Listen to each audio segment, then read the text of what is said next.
Bismillahirrahmanirrahim. Assalamualaikum warahmatullahi wabarakatuh. Wahai anak-anakku, murid-muridku yang senantiasa dirahmati oleh Allah SWT. Marilah kita lanjutkan pelajaran kita, ngaji belajar urip. Kali ini kita membahas mengenai pentingnya menjadi ruang. Ruang adalah tempat di mana benda berada. Ruang kelas adalah ruang di mana kegiatan belajar dan mengajar berlangsung, di mana ada murid dan guru di dalamnya. Ruang tamu adalah ruang di mana kita menerima dan menemani tamu. Ruang makan adalah ruang di mana kita sekeluarga biasa makan.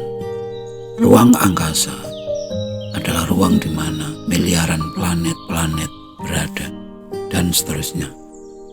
Sebenarnya ruang adalah suatu keniscayaan dalam hidup ini. Namun jarang sekali kita menyadari arti pentingnya ruang ini. Bahkan rumah kita, sebagus apapun, semewah apapun, tidak ada gunanya bila tanpa adanya ruang kosong di dalamnya. Seandainya seluruh ruang atau kamar dipenuhi dengan barang-barang yang bertumpuk dan berjubel, kita mau tinggal di mana? Ini baru pengertian secara lugas. Lalu bagaimana dengan pengertian ruang secara kias? Bagaimana rasanya bila dalam suatu percakapan atau pembicaraan kita sama sekali tidak dapat ruang untuk berbicara? Berapa lama kita mampu bertahan? Bagaimana dalam bernegara, rakyat sama sekali tidak punya ruang untuk menyalurkan aspirasinya, tidak punya ruang untuk menanyakan hak-haknya. Berapa lamakah pemerintahan itu mampu bertahan di suatu negara? Lalu bagaimana rasanya?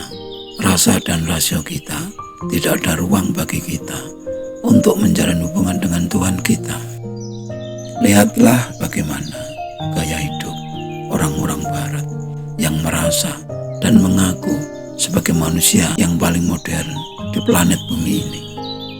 Bukankah mereka mengalami kegersangan batin yang luar biasa, hingga untuk melampiaskannya mereka melakukan hal-hal yang aneh, seperti selalu berwisata, bepergian ke sana kemari, ke tempat-tempat yang asing, yang sunyi, yang bahkan jarang dijamah manusia.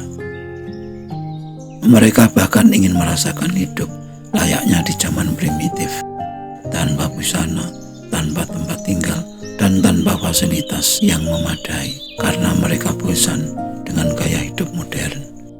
Dampak dari tidak disediakannya ruang tumbuh dan berkembang hal-hal kejiwaan, hal-hal kebatinan atau spiritual, karena terlalu memacu intelektual, terlalu merasionalkan segala sesuatu. Demikian juga sebaliknya, orang-orang yang tinggal di daerah timur, di Asia pada umumnya, termasuk di Indonesia, apalagi yang sebagian besar tinggal di pedesaan, tidak diberikannya ruang bagi logika untuk berkembang, merasa tidak membutuhkan hal-hal yang bersifat ilmiah, menyebabkan logika mistik merajalela. Hal-hal takhayul dan diperparah dengan pemikiran semuanya telah menjadi kehendak Tuhan atau takdir. Artinya memahami takdir secara keliru, tanpa menyadari, menyanyiakan anugerah Tuhan yang luar biasa, yaitu akal budi, di mana Allah SWT jelas-jelas murka terhadap orang-orang yang tidak berakal, yang tidak menggunakan akalnya.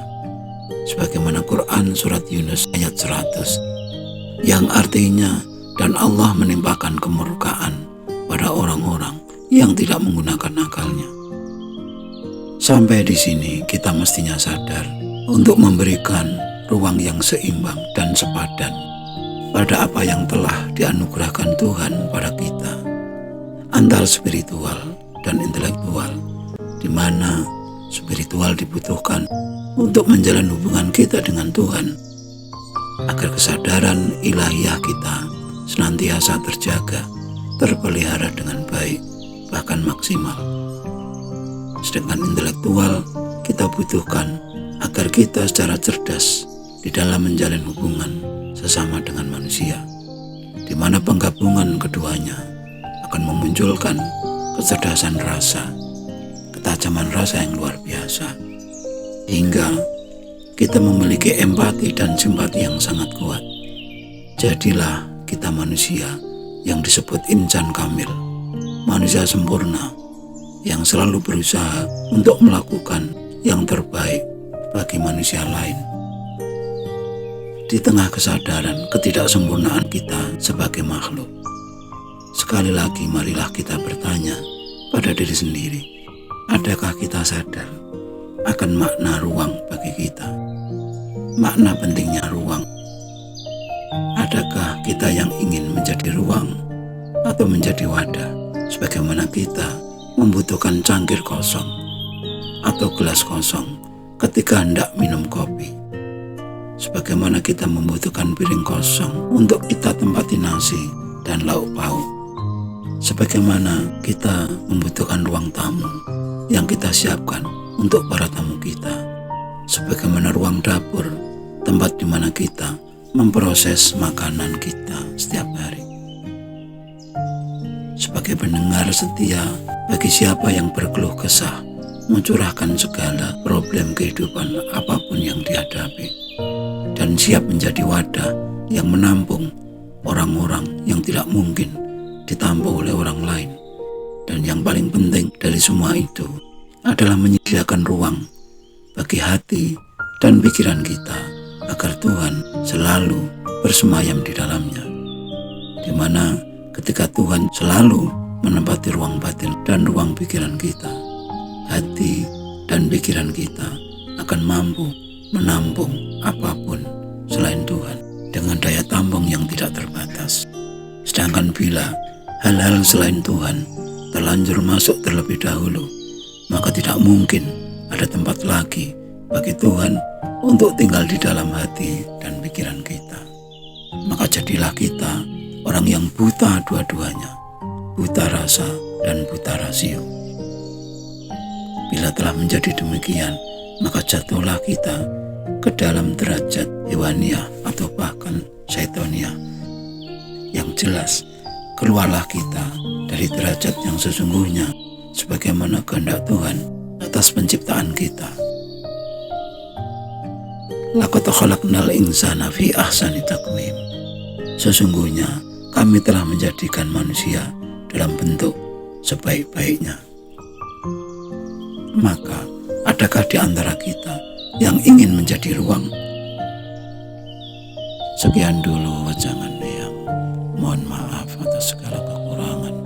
Semoga selalu bermanfaat, dan marilah berdoa bersama. Ya Allah, mudahkanlah jalan pengabdian kami kepadamu. Amin, amin, amin ya rabbal alamin. Wassalamualaikum warahmatullahi wabarakatuh.